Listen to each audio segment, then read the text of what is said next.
especially timely today, as today also marks the 46th anniversary of martial law in the Philippines. Whenever we delve into discussions regarding politics, corruption, media, and discourse, we find that at the very foundation of these discussions lies the two notions of truth and power. The relationship between these two concepts is important if we want to find out the behavior of various social, economic, and political institutions. Given this, we go back to the basic philosophical inquiries of the definition and nature of truth, how it relates to the exercise of power, and of course, how we see these being exemplified in Philippine history. Now that we're all familiar with the theme, I'm hoping to see everyone actively listening and participating in the discussions, because I can guarantee you that the topics our speakers will be talking about today are very interesting. On that note, I'd like to thank our esteemed speakers for giving us their time and effort today. So thank you to Dr. Ranila Hermida, Dr. Mark Dacela,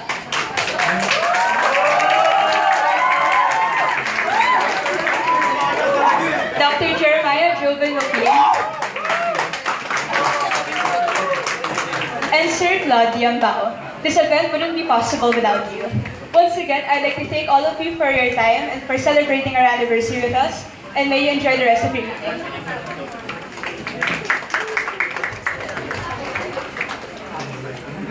So thank you, Ms. Lavera. So right now, I think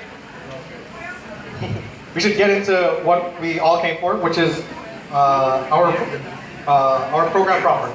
So for our first speakers of the night, we have two speakers. First is Dr. Mark Anthony Dacela, who received his doctorate degree in philosophy from De La Salle University in 2014. He specializes in epistemology and has been teaching in the collegiate level for over 10 years, teaching classes in philosophy as an assistant professorial lecturer. He is also currently the undergraduate program coordinator and research coordinator of DLSU's philosophy department. Our second speaker is Dr. Jeremiah Joven Joaquin. He received his master's in philosophy from UP Diliman in 2006 and his PhD from La Salle in 2010. He specializes in logic and metaphysics and is working as an associate professor in De La Salle University, where he teaches various undergraduate and graduate philosophy classes. Outside of the academe, he has been serving as the president of the Philosophical Association of the Philippines since 2017. So with that, let's give a big round of applause to Dr. Mark Anthony Dacela and Dr. Jeremiah Joven Joaquin.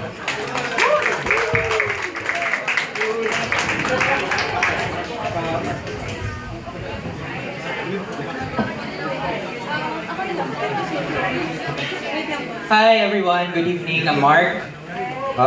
He's Mark. Before we start, let's raise our glass or bottles to UP. Wala pa. Okay, well, I'll raise mine. The UP Philosophical Society for their anniversary and for hosting this event. Thank you very much, guys. A round of applause for the organization. Guys, thank you for inviting us. Okay. Magandang gabi sa inyo lahat. Ako po si JJ. Ito si Mark. We'll talk about something that you don't like to talk about, and that's logic. I like the setup, but it's the first time that... Yeah, first time nga, parang stand-up comedian tayo dito. Buti pala, una tayo, hindi pala sing. Yeah. Okay, so, yeah, can we show the thing?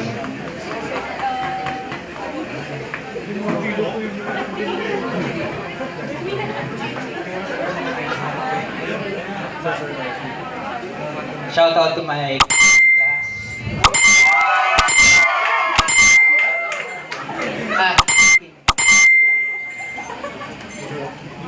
Anyway, so we've been doing this research for 6 years now. It's still preliminary. Yeah. The fourth time that we will be presenting this work. Fourth time. And as you can see, ayaw niya. Sorry. The motivation behind this is that we've observed that. Okay, there you go. Okay, all right. So basically, the motivation behind this, the practical motivation behind this, is we just want to write a paper that fuses logic and epistemology. Okay, so what we want to do tonight, is to showcase how we analyze dialogue scenarios using game theory semantics or kind of dialogical logic. So this is just a preliminary sketch, and hopefully we'll develop it some more later. Okay, next slide.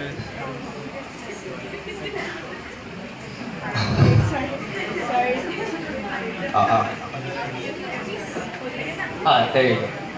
So, we've observed that, ano ba yung dialogue? Dialogue is an exchange of ideas.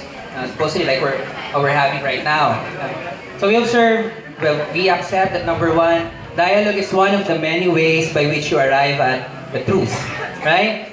Also number two, that in dialogue, some sort of power relation is involved. So you see, it's connected to the theme. Truth and power. So our motivation is number one. So what we're trying to do here, or what we try to do here, is to model this phenomenon using formal logic, using epistemic logic, using the framework of dialogical logic. Okay, so a bit of history then. Next slide. So the idea that logic and games and dialogue interconnect, medyo matagal na idea yan. So for example, next slide please. Next. So in Eastern philosophy, you have the Buddhist logic school. Don't see, I'm not sure if you're familiar with Nagarjuna and so on. They're using a kind of dialogical logic. Are you guys familiar with this? Dialogical logic? Raise your hand if you are familiar. No. With logic, raise your hand if you're familiar with logic. Formal logic. Okay, good audience. Very... Oh, yeah, napaka-interactive nito. Sige. So we're using logic because we want it to be precise. And then we're using epistemology because we want to see the connection, how it connects with our knowledge claims. Okay, so a bit of history. So Buddhist school, Nyaya school, next slide. The sophists in Western philosophy, next slide. Medieval theories of supposition and obligation. So these things procure ideas of games as dialogues. Okay? So, in other words, what we're saying here is it's not the first time that dialogue is treated as games. So really what we're doing here is we're trying to gamify the experience. Because when you put it in games, you simplify it, it's a form of modeling. Yeah, so one 19th century mathematician, philosopher, logician, I'm not sure if you're familiar, si Lewis Carroll. He's the author of Alice in Wonderland, thank you very much. So mathematician din siya and logician. So he developed this idea of, oh well, we could gamify logic. So treat logic not just as a formulation, but really as games.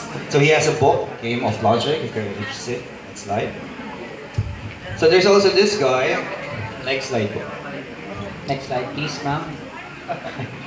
Next slide. I'm not sure if you're familiar with this guy naman, si John Neumann. Sabi nila genius yan, genius level. Father of game theory. So game theory, he has this good paper, the theory of parlor games and the theory of games and economic behavior. So kung napanood nyo yung Beautiful Mind, John Nash thing, ito yung taong nandun. Siya yung pinaka-founder ng game theory. Next slide. Okay, so these two guys are mathematicians, logicians as well. Quine is also a philosopher. Quine is a philosopher. So Quine and McCloskey developed this algorithm of treating logic as a kind of circuit games, and so on. Next slide. Okay, and finally this guy, we're borrowing a lot from this guy as well, si Leon Henkin, and he developed an idea of a theorem in logic in terms of some kind of gamified scenario. So, treating dialogue as games is not unique. Treating logic as a game, it's not unique. There's a whole history behind it. And also the framework, next slide. Pwede patanggal. Dialogical logic, which is the framework that we're using here, is also not new.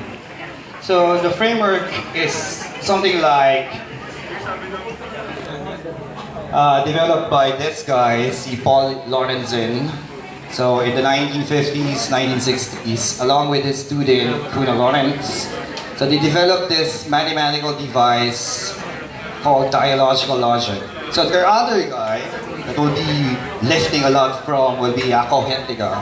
So he had this idea of game theoretic semantics, which will build up as we go along. Okay, so we're done with the boring part. Our next stuff is even more boring. It's logic. What do you expect? So, by the way, what we're doing here just to frame everything. So, what we're doing here is trying to understand dialogue. Dialogue is very complex as a phenomenon. So, to understand it, you have to simplify it. Use models that helps you understand better the phenomenon. Focus on essential features of the experience, and hopefully to derive from it certain intuitions. So, this is what we're doing. We're treating dialogue as a game. So, just like any games, you have to identify what are the rules, who are the players, how do you win, how do you lose, and so on and so forth. So to simplify that, to make it easier for us, as a preliminary analysis, we limited our treatment of dialogue into two-player dialogue, or two-person dialogue game. So next slide. So here are the elements of the game. The dialogical logic game that we'll be playing later. So the element will be, it's a two-person dialogue game, so we're not concerned about multiplayers here, we're just concerned about two players. Next slide. And the players are talking about propositions that are codable in terms of propositional logic. Yeah, in layman's term, that means propositions like God exists, and you are evil. So you have simple propositions, you have conjunctions, you have disjunctions. So all those things that you could program or code in terms of propositional logic or propositional calculus will be part of this dialogical logic. Now, each player in the game has a unique role. So since we have two players, dalawa lang naman yung magiging roles. One of the roles in the thing will be the proponent. Okay, so two-player game, may proponent at meron ding opponent. Okay, so try to imagine a game where there are two players engaged in a dialogue. So that's what we're doing here. We're trying to gamify that experience. So right now we're laying out the limitations, the framework, the parameters, the rules. Okay, sige, ako na. Tapos, the objective of each player in the game is to win. Just like in any game. Just like in any game, you want to win the game. So the proponent and the opponent will strategize to win the dialogue game. Okay, we'll define what winning is later. Pero for now, those are the three main things that we want to analyze. Okay, so here are some elements that we'll play around with later. So when we say dialogical elements, we're referring to the chips. So in any game, you need chips. Well, not every game, but in this game, these are your chips. Okay, so you might think of the logical elements here, sabi nga ni Mark kanina, as chips. Ibig sabihin, sila yung ipupusta mo lang to. So parang ano to, parang card game. So may chips ka, napampusta mo. Nasa buhok. And you also have metalogical elements. So the metalogical elements will define how the game is structured. Now, Determines the structure of the right, the structure of the game, how the game is played, and so on. Actually, right now we're playing a game. So this game is yung listening to the lecture or listening to the boring lecture game. and we're not winning so far. Or not winning. Okay, so we have the task to strategize some more. Okay. Listen guys, it becomes interesting mga after 1 hour. Okay, so the logical elements will be elements from propositional logic. So if you're into logic, UP boys and girls, where are you? UP? UP? Walang UP dito. Maknang puta naman, no? UP! Okay, UP. So sa UP kasi, dito ako nag-aaral. So UP, ma-logic daw kayo eh. Analytic philosophy eh. Lasal? Boys and girls? Mas marami pang lasal sa UP kaysa mga taga-UP. Okay, no worries. Okay, so if you know your propositional logic, I think you'll have certain elements there like your sentential variables, PQR. So these things here will represent propositions. Okay, so propositions like God exists. So that's represented here as P. God exists, quails are boring, rabbits are doofus or whatever. Alcohol, good, P. So and so on. So those things will be represented by propositional or sentential variables. You also have special Boolean connectives. So these connectives will be your way of constructing further propositions from your simple proposition. So, for instance, the statement, God does not exist, would be represented by not Yeah, being. will be represented by that tilde sign, that squiggle sign. Tapos if you want your disjunctions like either or, you'll have your V. Tapos the ampersand will codify conjunction. So we're explaining now the symbols that we're using. Now, we're also interested in arguments. Okay? So in dialogue games, you present arguments for a particular assertion or for a particular proposition. We have to include arguments because in everyday conversations, usually when you engage in a dialogue, you offer a claim, you offer an argument. Okay, so we're using the arrow sign to indicate here's an argument from a particular premise nasa left-hand side tapos to a conclusion which will be in the right-hand side. Tapos you have simple grouping. So these things here will be elements of the logic part of dialogical logic. So something like this. So your statements could be codified as that one. Yung first one will be not, or it's not the case that whatever proposition you have. By the way, WFF here, that's not what the fuck means well-formed formulas. Yeah, well-formed formula. Okay, so your ampersand will be your conjunction, A and B. Your V will be either A or B. Then your arrow will be since A, then B, or therefore B. So A will be your premise, and then B, your conclusion. Okay, so here's the fun part. Okay, again, we're trying to analyze ordinary dialogues. Paano tayo nag-uusap? Okay, paano tayo nag-uusap-usap? So ngayon, nag-uusap-usap kami, nakikinig kayo. So dito may mga structures. So you have the players, and the players are the proponent. We're using X for the proponent. We'll use Y for the opponent. Tapos, the players have moves. So the moves na pwede dito sa game na pinaglalaroan namin will be assertion. So a player may assert a given proposition. Or a player may attack a given proposition. Kunyari, sabihin mo, lasing ka na. Yun yung proposition. So hindi pa. So that's the attack. Okay?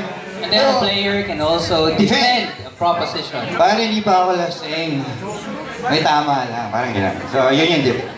Yung attack, lasing ka na, Brad. Hindi pa ako lasing. Yun yung defend. And then finally, the player can also Concede. Pare, may tama na. Lasing na nga. Okay, so yun yung parang laro natin. Ha? So you have 4 possible moves for each player to assert. So you have how many players? 2. How many moves? Very good. Okay, so you can assert, okay, attack, defend, or concede. Yun lang yung 4 na pwede mong gawin dito sa larong to.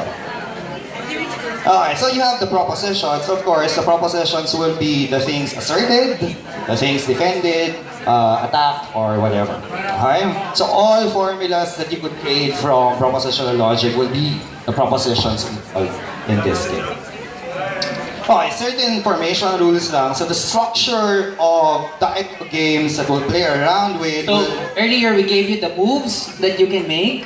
Now, formation rules will tell when you can make those moves. when you can make those moves. So a player has a particular move that is to assert, defend, or attack a given proposition. So yung itsura niya ganito. So a proponent may assert a conjunction of B and So, Q. kunyari, I assert, boom, palayaw niya. Boom is ugly and fat.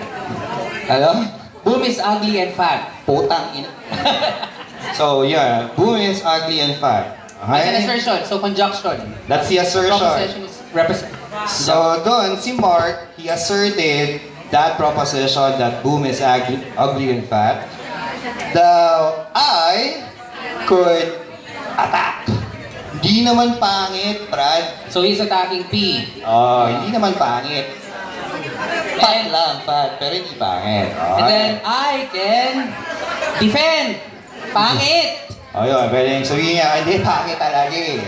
Okay, ganun yung laro niya. So, in starting, you could have an assertion, tapos the other player may attack, tapos the proponent will defend that proposition.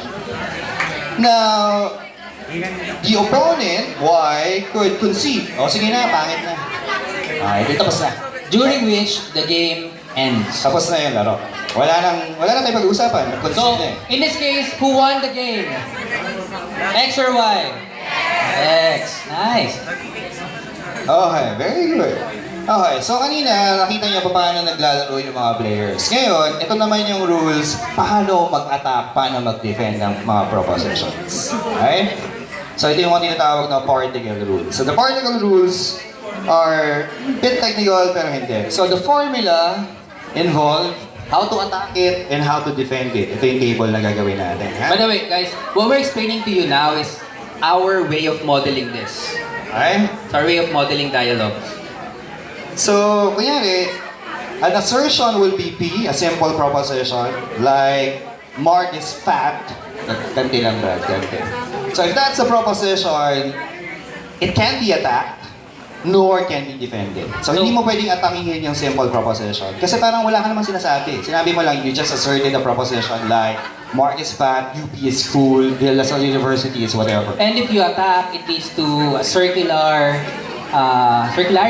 Yeah. So you say, I am fat, and no, I'm not, and you're fat. So, ayaw natin maging circular yung debate. Or ayaw So natin in other maging words, circular whenever the game leads to a simple proposition, that ends. it ends. Okay? So yun lang. Simple propositions can neither be defended nor attacked. Para may terminus yung ano na, may end yung game. Now, on the other hand, negations, if you are considering a negated proposition like not P, you may attack it and say it's P, pero you can't defend it. Okay, kaya pag sinabi ko martial law is cool, tapos sasabihin niya, it's not, I could attack that. No, it's cool. Okay? Pero tapos na yung game. Kasi hindi na siya pwedeng bumalik. Kasi again, Because we're now, avoiding circularity. We're back to simple proposition. Ayaw natin maging circular yung ating diskusyon. Di ba? Sasabihin mo, maganda si ganito. Hindi maganda siya. Hindi, maganda siya. Di pa ulit-ulit na lang kayo. In other words, again, whenever you go back to simple propositions, the game is over. Okay. Now, here's a way to attack and defend a particular conjunction. Let's review our truth table. A conjunction is true if and only if A conjunction is true if and only if both are true. are true. Okay. So pag sinabi mo, UP is a cool institution and LaSalle is boring, That statement is true only if and only if both propositions are true. Ibig sabihin, UP is cool, LaSalle is boring. one of them is false, then the conjunction is false. Okay, malinaw ba yan? So dito, you could attack either of the proposition. So, ibig sabihin, pwede kong atakihin yung pagiging cool ng UP or yung pagiging boring ng LaSalle by negating it. You're saying that it's not the case that UP is cool or it's not the case that LaSalle is boring. You can also defend either of the conjunct. You can defend that LaSalle is cool, LaSalle is boring, or that UP is cool. Okay, so ganyan yung attack, defense sa conjunction. Now, interestingly, disjunctions also have that idea of the truth table. So you could have an attack against a disjunction, either or statement. So either he will marry me or that guy will marry me. So that's the proposition. So you could attack that, wala namang papakasal sa'yo eh. Hindi naman siya, hindi rin siya. So that's the way to attack a disjunction. Now, a defense for a disjunction... Why? Let's review. Disjunctions are true if and only if at least one of them is true. At least one disjunct is true. So yun yung ginagawa ng attack. To show that the disjunction is false, both disjuncts are false. Now, to defend that, you need to defend just one disjunct. So it's either one disjunct is true or the other one disjunct is true. And finally, you have your arguments. So how would you attack or defend an argument? Now, for those familiar with argumentation, so you can attack an argument by saying that I'll grant the premise but I'll deny the conclusion. So kunyari, you have an argument that if God exists, then evil should not exist. Evil exists, therefore God does not exist. So that's the argument. Okay? Premise mo, yung conditional plus the negation of evil, then conclusion will be negation of God. You'll say, if you want to attack that, I'll grant your premise, but I'll deny the conclusion. God still exists, pays evil. And to defend that, I can defend the premise or I can defend the conclusion. You defend the negation of the premise or affirm the conclusion. So those are the two things that you could do to defend. Okay, some views. So those are the things, the rules. So, we already told you who are the players, what chips you have, what moves you can make, and when you can make them. The fourth is gameplay. How is the gameplay? Paano kayo magsa-strategize ngayon now that you have your chips, now that you know how to move, paano ka ngayon magiging rational player within the game? So ito yung gagawin ng structural rules. So the first rule will be, a game starts when a proponent asserts a proposition. So hindi magkakaroon ng dialogue kung walang proposition na asserted. Ibig sabihin, kung walang magsisimula ng bola, walang diskusyon. Tama? Yan, pag sinabi mo, ano nga ba mga example? You be a school, that's the asserted proposition. Now you could have a discussion about it.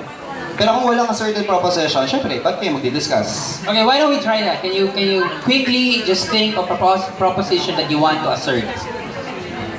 1, 2, 3, okay. Wala. Sige, so pwede kang magkaroon ng love is blind. So that's Let's try that. Can you pair up? Pair up. Just get someone to pair up. Then think of a proposition in mind. You want to assert. Okay, then assign a proponent and assign an opponent. The proponent will assert The proposition. proposition. Okay?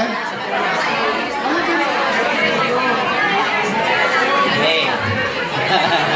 Okay. Alright. Okay, lasing na sila. Very good. Game. Okay. Listen up. So the next, If you're a proponent, your first task is to think of a proposition, assert you want that to assert. proposition. It's assertive. Okay. Now, your partner, the opponent, will have 3 choices. May 3 moves na posible si opponent. Choices. Either concede the point, tama ka boss, okay na yun. Or attack the proposition, mali yan, that's false. Or, yeah. Sorry, dalawa lang pala yung choices. Either concede the point or attack the point. Alright? Now, the proponent has 3 choices. Depende dun sa ginawa ni opponent, he may either concede the point, okay, tama yung attack ni opponent, or He may defend the proposition. defend the original proposition that he has. So sasabihin niya, mali ka naman opponent tanga ka lang. Hindi mo alam yung pinagsasabi mo. Or attack the attack. Okay, sasabihin mo, mali yan. Mali yung sinasabi mo. Okay, so if you are the opponent, these are your moves. If you are the proponent, these are your moves. Okay. Now, a game proceeds with the proponent and opponent taking turns dun sa attacking, defending the proposition. Yun lang yung game. Now, here's the crucial rule. So, a player may only defend or attack the most legit move. So you cannot go back to previous moves. Teka lang, yung mga may boyfriend and girlfriend dito, familiar tong situation na to, di ba? So kung may girlfriend ka, tapos nag-uusap kayo, nag-discuss kayo, tapos ibabalik niya lahat ng nangyari sa inyo in the past, sabihin, sinusumbat sa inyo, ito yan ganyan yan, putang ina mo gago ka, inulit-ulit mo Hindi niya pwedeng gawin yun sa gina natin. Hindi mo pwedeng ibalik yung past. Dapat immediate lang na concern. Okay, so yun yung gusto natin pag-usapan lang. On that note, I wanna say hi to my wife. Okay. So, a game ends, matatapos na yung game if there are no available moves for any player. So wala na. Given yung particle rules mo, wala ka nang pwedeng galaw, tapos na yung game. Or, a player concedes. So if a player concedes, tapos na rin yung game. Kasi wala na kayong kailangan pag-usapan. Nag-concede na yung kausap mo. Okay, let's define what winning is in a game. So here, in the framework that we're articulating, you win a game if the opponent or the other player concedes. So tapos na, you win if the other player concedes. Or if the other player no longer has any moves. So kung wala na siyang magalaw, ibig sabihin, ikaw yung last say dun sa discussion. So panalo ka. Oh, so, Before we give this, are the rules clear, guys? Yes, the gameplay is clear. Okay, let's test it. Let's test. So we have a framework, a way to articulate dialogue scenarios using this logic that we have developed so far. And here's an example of how that works. Suppose that the assertion is this. So either Peter or Quincy did the crime or else it was just wrong. What type of proposition? Anong klaseng proposition law? For those who learn logic na. Disjunction. So this one is a disjunction. Now you could codify this using propositional logic as this one. Okay, guys, can you think of an instance, your own proposition, represented by this?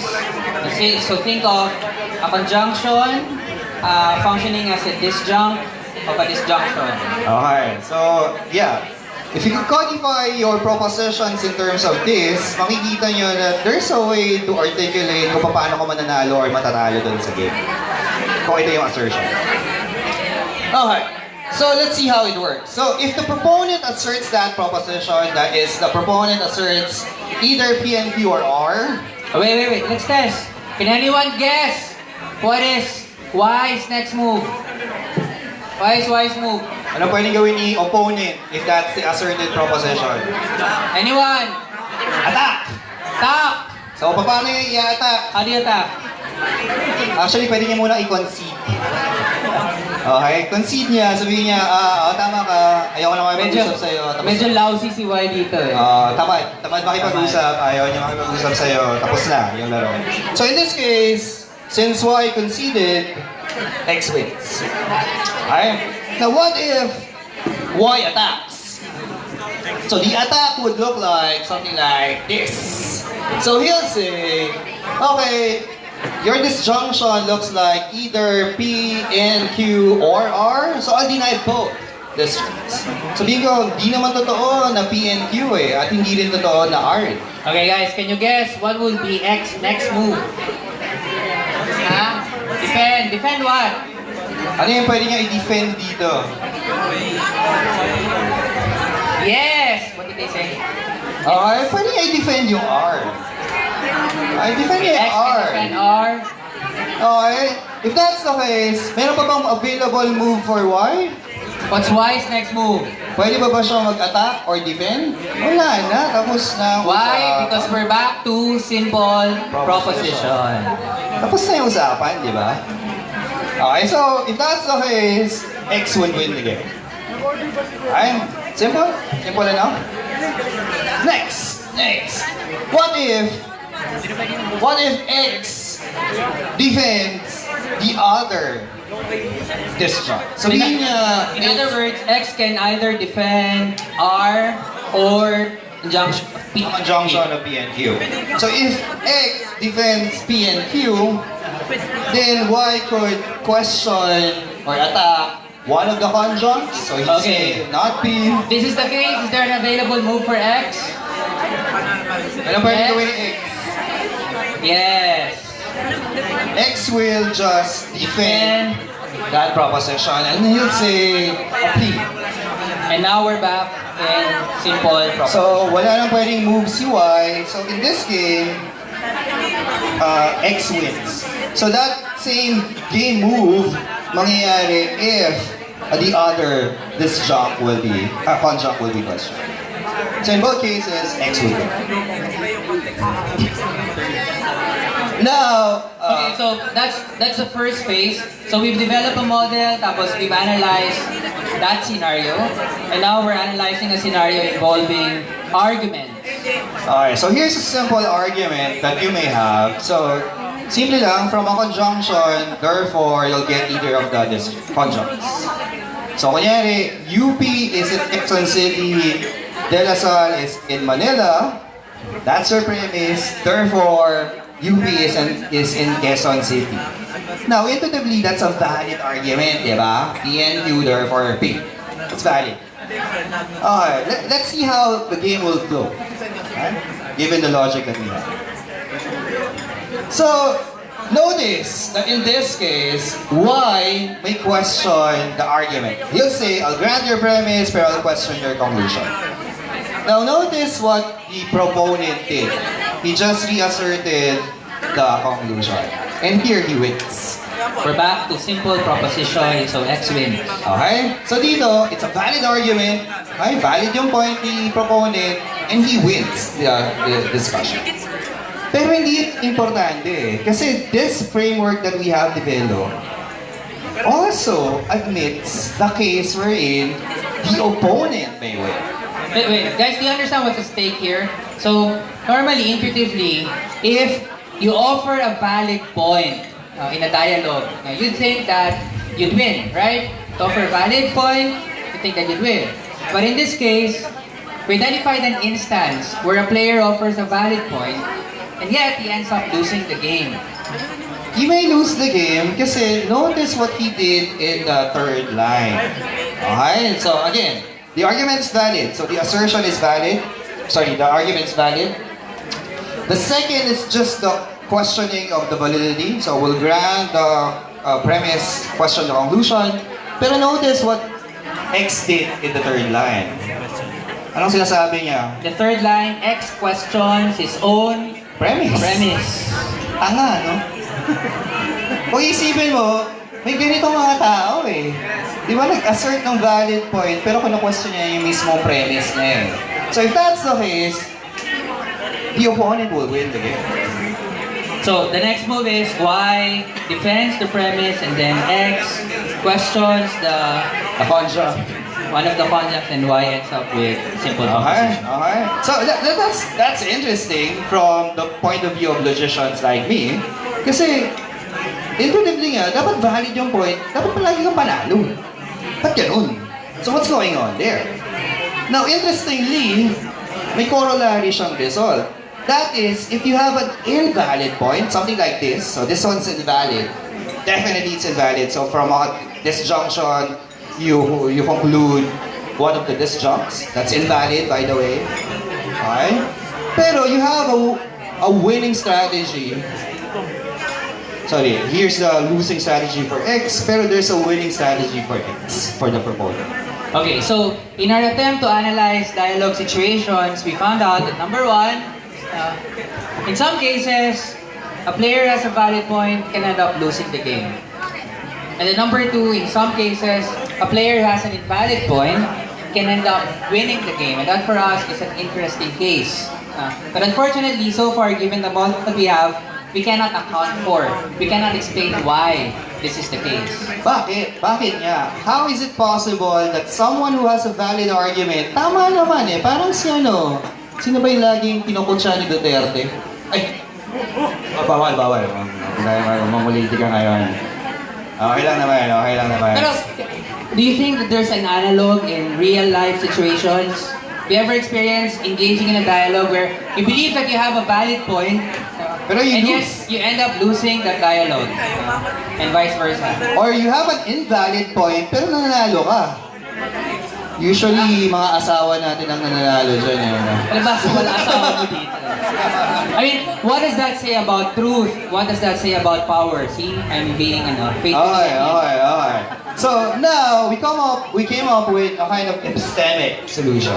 Okay? A way of understanding what's going on in situations where someone has a valid point, he ends up losing the game. Someone has an invalid point, he ends up winning the game. So what's going on there? Because whenever logic fails, epistemic, lends support. Epistemology lends support. Okay, sige. Okay, so kaya ako tinawag ni Boom, sabi niya, para hindi ko na ito maintindihan, kailangan ng tulong mo.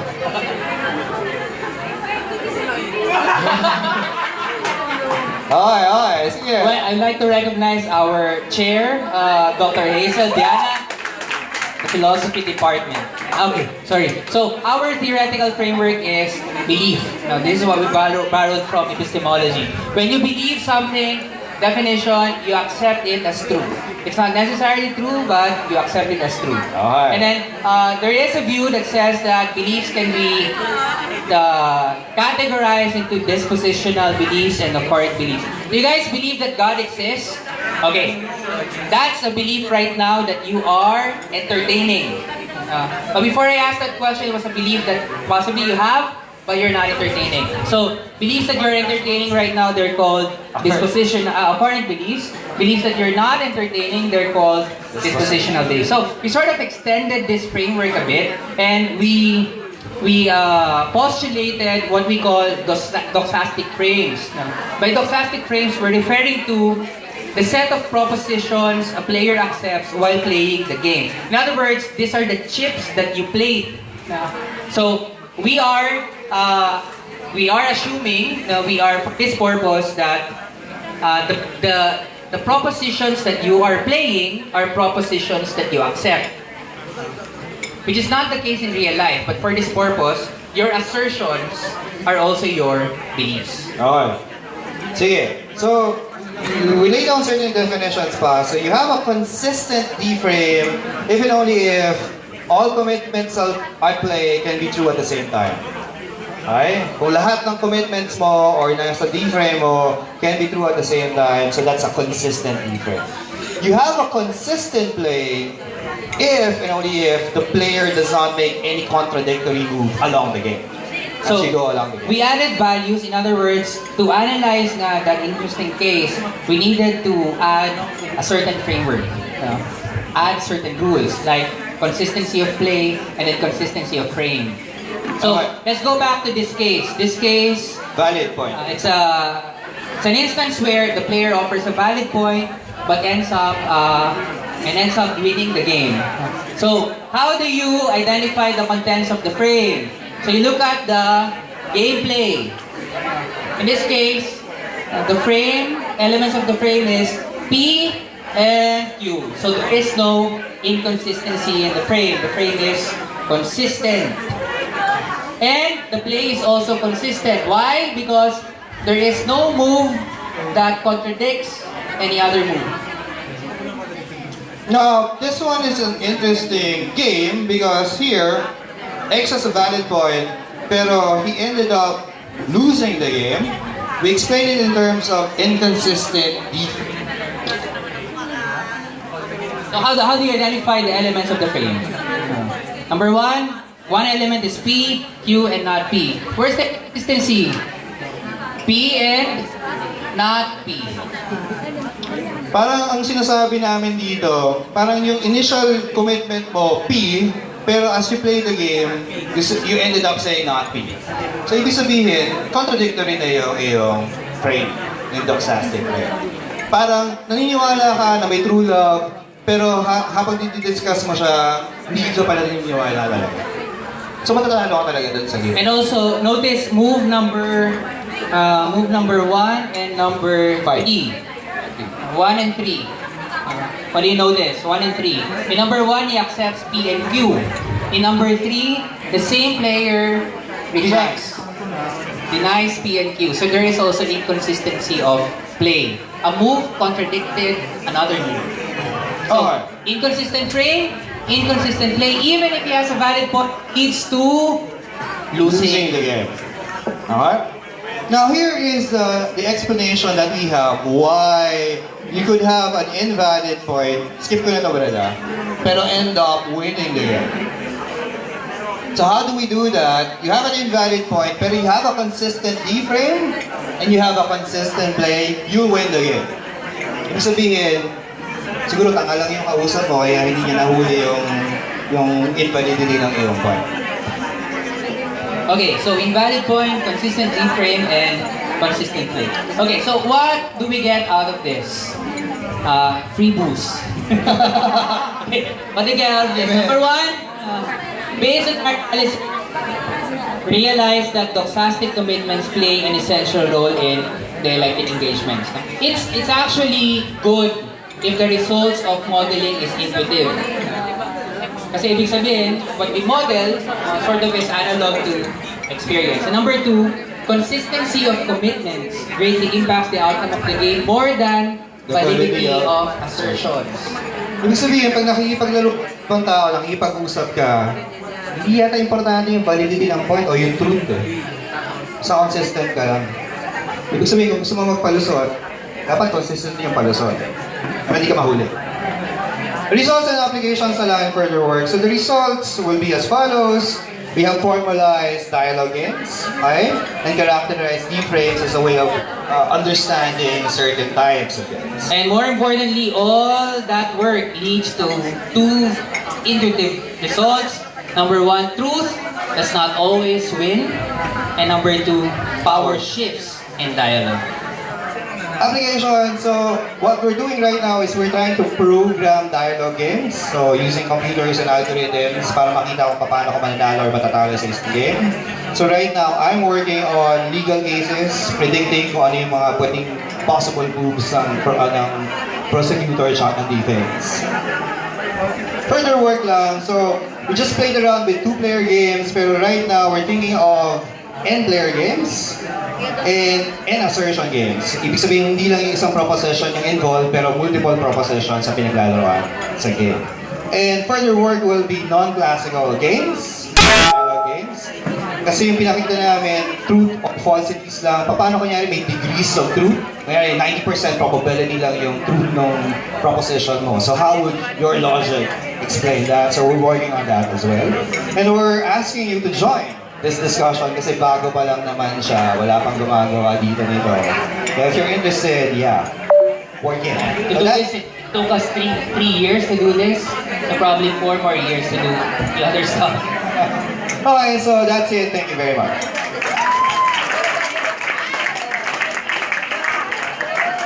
Alright, thank you so much, Dr. Dacela and Rodriguez.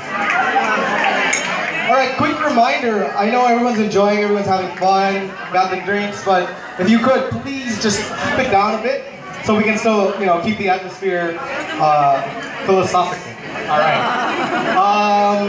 So at this point, if anyone has any questions or would like to address our speakers, please raise your hand and I'll approach you with the mic. Do we have any questions for our two speakers?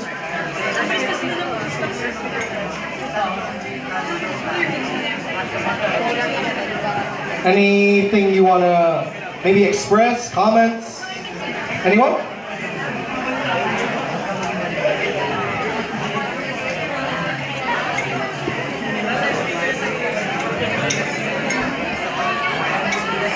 Nothing? All right. Oh, sorry. We have one over here. Just a question. In relation to the theme of truth and power, how do you think understanding dialogues as games, or the technique that you guys taught us, will be beneficial for us when addressing things like fake news or things like that? It's a very good question, Dr. Joaquin. Okay, so how do we handle fake news? We're bad at handling fake news, and there's oh, by the way, I'm also interested in experimental philosophy for those who are into experimental philosophy stuff. What we found out is that fake news, proliferated siya kasi may tinatawag na confirmation bias or belief bias. Alam niyo naman yan siguro, no? Kung kapani-paniwala sa inyo yung news, kunyari may chismis. Ang chismis, si Prof. X, may estudyanteng sa UP, usong-uso yan. Uno, alala ko yan, 19... Okay, so gano'n, may chismis, di ba? Kapani-paniwala siya for you. You end up not thinking about the reasons or the facts, wala nang fact-checking, basta accept na lang as true. Now, our dialogue logic, or dialogical logic, tries to eliminate those stuff kasi now we want to enter into dialogue and look for the facts. Look for certain reasons why you think such and such is. Thank you. And maybe to add lang, it seems that what we have here in this game, see, the truth doesn't matter. Doesn't matter as much. At least in this model that we have designed. Kasi nga, regardless if your point is true or false, it's how you play the game, it's how you strategize. Which we think that is analogous to actual situations in certain cases. Doesn't matter if what you're saying is true or false. It's how you argue for it, it's how you defend it, it's how you engage it in dialogue. All right, thank you for that. Any other questions, queries, suggestions?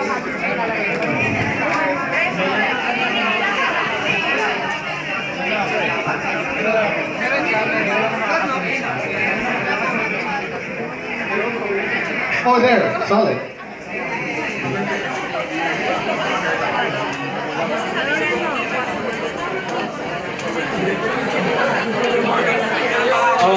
So, wait, as you mentioned, you can't go back to the previous assertions. And so, I think the main, from what I got from your talk is, you're trying to make the first person who contradicts or concedes to the other person the winner of the game. So, what I was wondering about is kind of in relation with dialogue in real life. How do you think we could address that aspect of real life dialogue in your work? Because in real life, people actually do go back to previous assertions. People actually do go back to the previous rounds of the games that they play. So how do you think you can address that aspect of reality in your framework? Hey guys, before our speakers answer that, again, can we ask everyone to just keep it down a bit more? Thanks so much. I just want to clarify that the rules that we formulated here, while they may seem arbitrary, they're not really arbitrary. They're based on certain frameworks. And the moves were designed, the rules were designed not to bias or give prejudice to any player.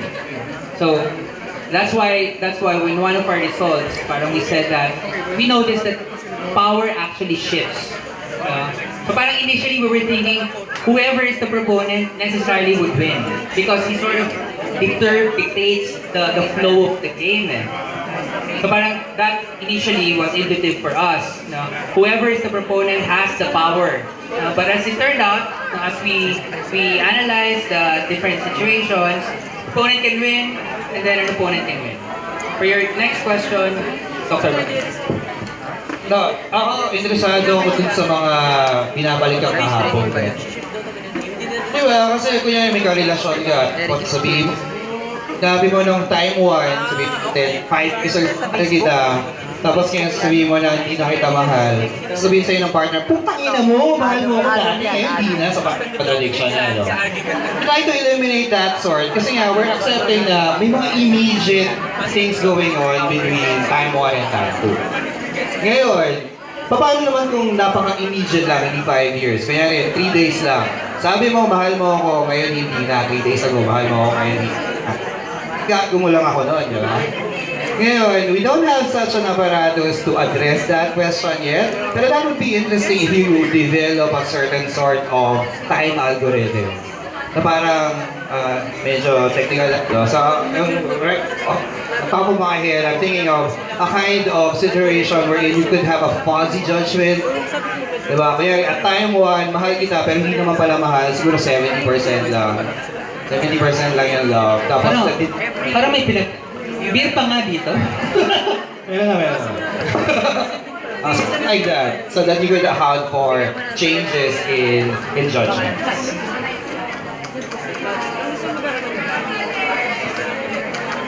Hello. Attendees, hello, hello. I'm here at the back. Hello. Hi. Please, another reminder, please settle down because especially here in the back, we can't hear much of what the speakers are saying. Like we know we want all of you to have fun. We want all of you to avail of our free drinks. However, let's not forget the reason why we're here is to talk about philosophy, truth, and power, and to listen to our speakers because let us also show them some respect because they prepared a lot for this. So I hope that everyone can settle down also and keep quiet. You can drink naman of course, but obviously let us show some respect to our speakers. Thank you so much. Salamat. Pero okay lang.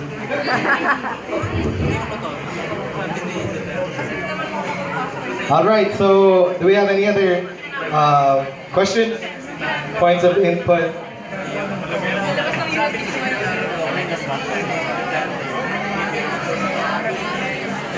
There we go. All right. Here you go, sir.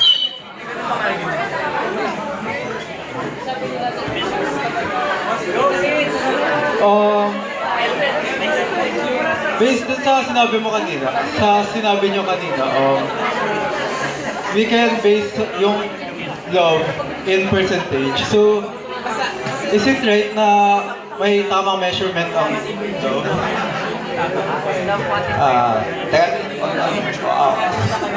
Teka lang, brada. Kasi, example lang naman yung love. Ang sinasabi lang din sa proposition niya, ang proposal lang, sabi niya kasi, bakit di natin pwedeng balikan yung mga old assertions para makita natin yung contradiction. Ang sinasabi ko naman, baka wala namang contradiction, meron lang na iba dun sa degree of commitment that you have.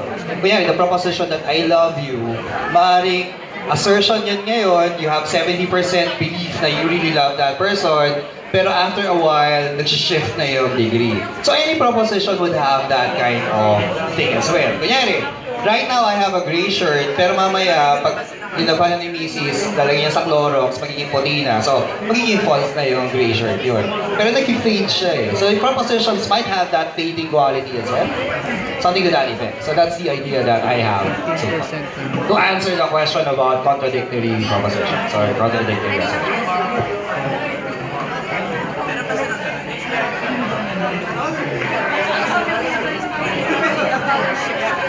Pero pare, okay yung tanong mo may degree ba ang love? Sino yung tanong ulit? Right? Kasi I'm writing a paper on love, if you're interested. Yeah. Degrees of love. Excuse me po.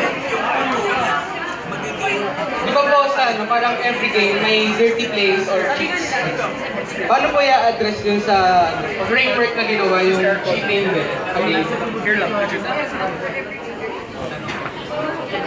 Okay. So the cheaters, we're assuming that the players are following rules. So you can't cheat in the game, pero you could strategize in bending the rules of the game. Okay, so yung rules namin medyo stringent at yung players ina-assume namin susundin yung rules. Pero yung players can take some advantage dun sa rules at i-bend niya yun to win the game. Yung player kasi dito medyo parang rational plus irrational. Rational, by virtue of the fact that they follow the rules of the game, pero they can be irrational in the sense that they can make wrong moves. They can poorly strategize. So basically, We need to do that kasi if we allow for moves like cheating moves, masyado ng maraming variables. It's hard for us to analyze. So parang sa modeling stage, sa first stage, you need to start with simple variables and then eventually you build on the model. It becomes more complex. Pero yeah, no, that's a good thing that something that we can add for new versions of this model.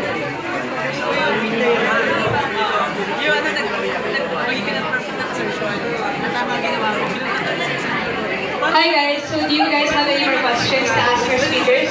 Or any thoughts that you guys want to express to contribute to the discussion? Just raise your hand if you guys want to talk, then I'll give you the mic.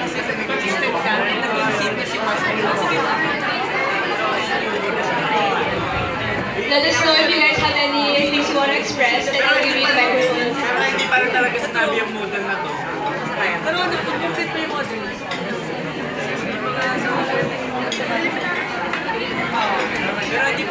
So if we don't have any more questions, going once, twice.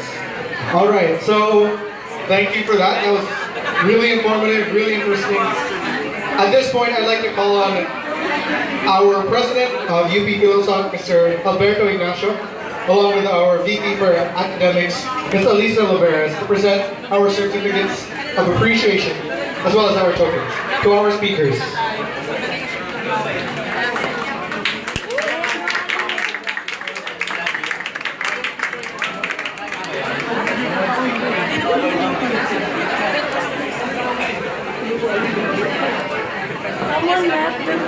I just opened mine. So the UP Philosophical Society sends these certificates of appreciation to Dr. Jeremiah Hoven, Vino and Dr. Mark Anthony Dacela for their active participation as speakers for the UP Philosophical Society's annual symposium in Vino Veritas 2018, given this 21st of September 2018 at the University Hotel, University of the Philippines, Diliman, Quezon City. Thank you. And in line with the theme in Vino Veritas means in wine with truth. And what in wine there's truth. So we'd like to present these tokens as wine to our speakers. Thank you, sir.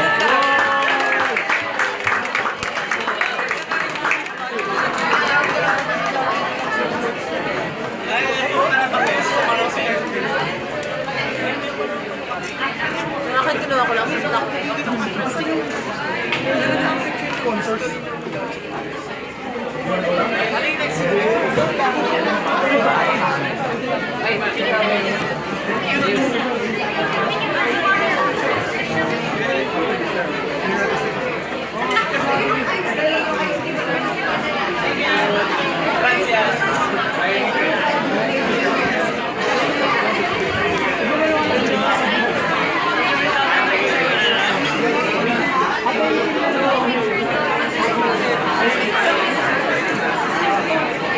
All right, thank you so much.